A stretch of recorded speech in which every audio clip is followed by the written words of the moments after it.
foreclosures, right? I think it's Fannie Mae. Yeah. So do they go through sheriff sales first before they end up on that site where a realtor starts to show it off? Is that how that works? Yeah. So how many times does it go through a sheriff sale before it ends up Just once? Just once, Yeah. and then it's kind of like a regular Then you could go in and at that point the lender owns it, so you're just buying it from the lender, just like you were anybody else. Yeah.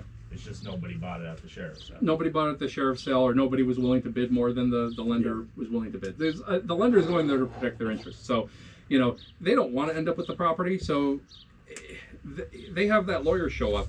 Maybe they're owed $100,000. They know what the property's like inside because they've had their property preservation folks maybe have broken into it and secured it, and they know, hey, it's only really worth 60. No point in trying to get 100. We ain't getting 100. Yeah. So they're not going to show up. The lawyer's not going to say, "Well, the upset price is 100." It isn't always what the loan is. Yeah. Sometimes it's more. If they think they can get more, well, they're going to try to get more because most of the time they're getting less. Yeah. But they got to be realistic. So they may say, "Oh, the upset price is 60." If somebody's willing to give us 60, hey, well, we'll take that. I thought a bank couldn't profit on their loan. How does that work with that? Technically a loan at that point. Well, they're first lien, but they can't profit on the. Yeah, I believe what happens is that the leftover. Well, okay. So if it's more, what if there's a second one? What if there's a mechanics lien? What if there's nothing? Right. If there's nothing, what I understand is that like the $250 million house, the guy paid it all the way to $10,000, and that was it, and now it goes to the sale. The rest is supposed to go back to the owner. So the overage is supposed to go back to the owner. Yeah. I think there were a couple states that weren't doing that. No, I was going to ask about that earlier. You were talking about like when it goes to the sale. That most states were keeping all the money, and now there's a few states where they're starting to address that problem. I think there was a court case. There's a YouTube channel I followed that I think I know it was talked about on there, and I want to say that there was a court case about it. So they're all supposed to be doing it. I think some were not. But yeah, I think the overage is supposed to go back. But they could say the upset price is more because they think they can get more. Maybe they're talking with the second mortgage guy and say, hey, it's worth more. We'll make the upset price worth more. We can get it, and then you get paid some too. Yeah. Because most of the time that second mortgage don't get anything. Right. So, but like I said, if they know the property's only worth 60, they say the upset price is 60. Well, they'd be more than happy that if you buy it for 60, and even though the mortgage is 100, because they ain't getting 60. If they actually take it back in the foreclosure, and even if they sell it for 60, they've spent so much more money to do that. They're paying closing costs at the sheriff's sale. They're paying closing costs and commissions when they sell it, and then they got to pay to maintain it during that time. Yeah. They're paying taxes on it. They're probably paying an insurer. They're paying the property preservation company. So 60 now is worth a lot more than 60 a year from now when they finally take it back and sell it. So. Yeah, makes sense. Yeah. Have you noticed the property prices in general coming down? I've been reading a lot because of mainly the interest rate or whatever else that it seems to be down 20-some% on it. It's too soon to say. When I looked at some stats recently, it's not enough to be noticeable. Yeah. I'm sure there are certain markets. Yes, but real estate's all local. What's happening in one place is not necessarily happening everywhere else at the same rate or at the same time or even the same thing. From what I'm seeing here, I'm looking on just the MLS, and I know that's not the best place to look or whatever. I was telling him, his brother talking about 50-some thousand per door is way too much. I'm seeing 150,000+ per door all day, and these are double blocks in Wilkes-Barre. Yeah, you see some of that. It's all I'm seeing. It depends on what it is. You're right. You do see. That's all I'm seeing. Yeah. You're absolutely 150+ per door all day. They're just seeing that from one realtor. That one person's probably giving them the price of what they've been selling for all year, like the past couple of months. So if they know that they're selling a house for $150,000 a door, and it's 4 doors, then why not try to get the same amount somewhere else? Well, I'm doing a job for a house in Plymouth right here. Mm-hmm. That the building's completely vacant. Mm-hmm. I'm just at 11,000 amp service on the building. Mm-hmm. It's completely vacant. They're like rushing me to get it done because we're thinking about selling it. Mm-hmm. And then I just got I don't know, behind the scenes a number that I think it's like $400,000 we're selling it for. I'm thinking.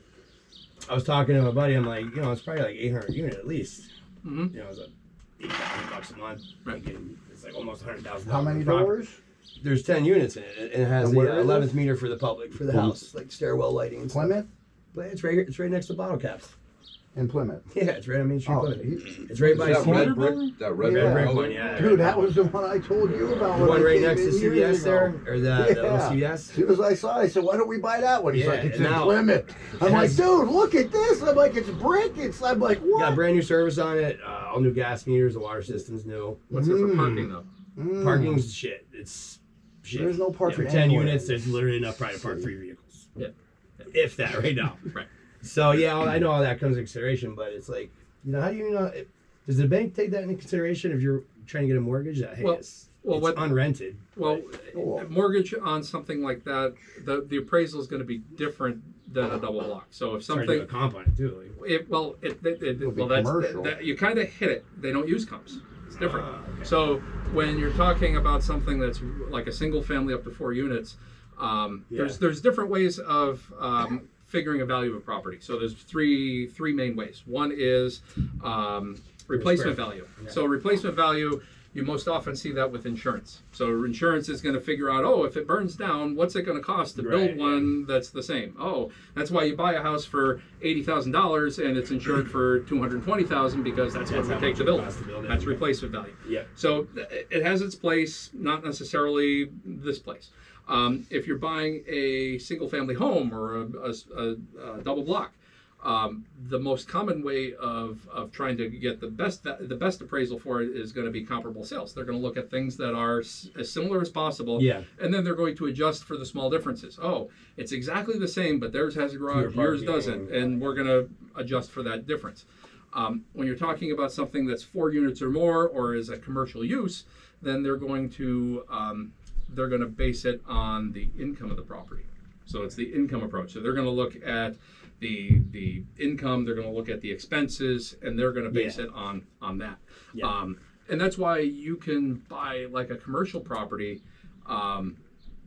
You could do nothing to it, raise the rents, and suddenly it's worth more. You do nothing to it, because if you can show that you're actually going to get that rent, now it's worth twice as much. You double the rent and you're getting that rent, it's suddenly worth double. Yeah. Or you reduce expenses. So you buy that 10 unit and you say, oh, geez, it's got no insulation. I put in insulation and now my heating bill is dropped in half.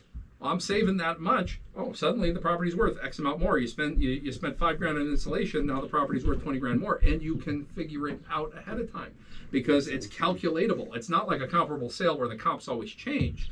Here you can actually do the math, and you can figure out if I reduce my expenses this much, Yeah. boom, it's worth that much more. How much does it cost to do the installation? This. So you know exactly when you're doing the improvement. Oh, installation is $5,000. It's going to be worth $20,000 more. Boy, that's good math. It's a certainty. When you're doing a rehab on a residential property, comps change. You start and 6 months later the comps are different. You're like, oh damn, comps are down. I'm getting less. It's not that way with a commercial. So that's where it's a little different. Yeah. Anything else? I had a bit of a selfish question because I recently just got done with my realty classes. Yep. And I also just took my state. I need to take the other one. Yep.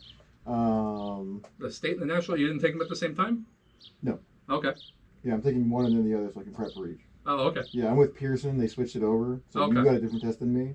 But I I took it scheduled many them years one for Friday and one for the next Friday. Okay, so you took the state one. The state one's the one that's a pain in the ass. So the state one I is thought it was easy. well, the state one was I thought ridiculous because they ask you like stupid things like Oh, yeah. what's Lots the of stupid questions. well, Easy stupid questions. Okay, see, the state one's the one I did worse on. Like the national one, I think I got like one question wrong. I got like a 96 or 98 or whatever it was. Yeah. The state one, they ask dumb things like, "What's the penalty for this infraction? Is it 25,000, 50,000?" And I'm like, I know that it's wrong. What do I care? What? It's a question for a Yeah. lawyer, I would argue, not for how would that? Well, a wouldn't- real estate agent is kind of like a lawyer because you have a fiduciary responsibility to represent your client. Yeah. So it's kind of like being a lawyer. It's representative. It's not.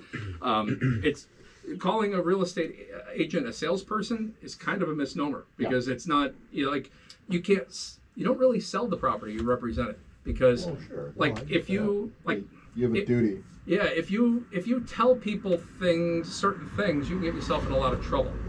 Yeah. So say things like, "Oh, this would be a great home for a family." Oh no! Because now you're potentially steering people who don't have kids away, or this would be your familial status is a protected class with regard to real estate. So I did not know that. yeah, if I said something like, I'll give you directions to the property, turn left at the synagogue. Damn, you're trying to dissuade Christians from living there because you're saying it's down the street from a synagogue. You got to be careful. So don't mention the McDonald's because then the vegans are going to get upset. Well, the vegans aren't a protected class, so race, So you just religion. say, don't ask origin, me how to get there. Use your fucking status. phone and leave me alone. Yeah, but it's more representative. People think you should be selling like a used car salesman. Really not. It's not supposed to be that way. You represent it more like a lawyer, but much more limited scope. Yeah. The teacher, Lawrence Delgado, said, don't be the source, be the source of the source. Yes. Yeah. Yes, exactly. So another good example would be if somebody says, well, is this a good crime area? Is this area, is there a lot of crime here? You don't answer that question. Well, Like Larry give would them say. a website. You can find it out. Exactly. From You give someone I else. them, have never been raped anywhere in right. this area. You give That's them all the I source know. of the information. Never Right. once. Don't even say I that. keep Yep. waiting for it. I'm Yep. out on the corner all Don't day. even say It's that. never Yep. grabbed me. Yep, that's exactly it. Be the source of the source. You don't want to be you want to tell them about the property itself. Yep. Anything else, you can lead them to the information, but you don't want to be the source of the information. Like I said, it's representative. It's different. So, yeah. But would you have a question?